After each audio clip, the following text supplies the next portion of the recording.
Hi there, good morning, good afternoon, and good evening. So for this video, I'm going to teach you how to downgrade your iPhone software from iPhone 26 beta to 18 without losing any data. The first thing you want to do right now is open up your browser and connect your iTunes store right there.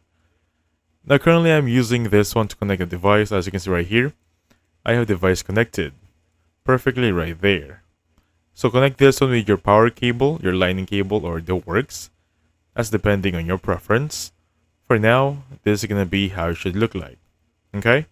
So this is going to be the iPhone connected to your device, PC, MacBook, or the works. So next up, going to the browser, go to this website, IPSW, and click on Downloads. Select the device that we're using. So for this video, we're going to utilize the iPhone. And just a disclaimer that iPhone 26 beta is only available for SE and above.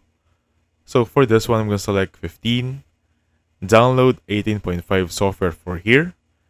Once successful download should be going to your computer. Just find the files there.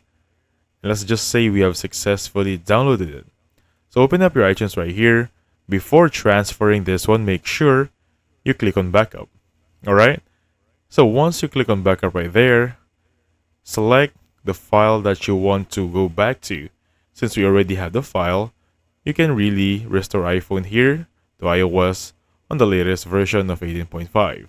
Okay? And that's it. So thank you so much for watching. I'll catch you guys on the next one. Goodbye for now.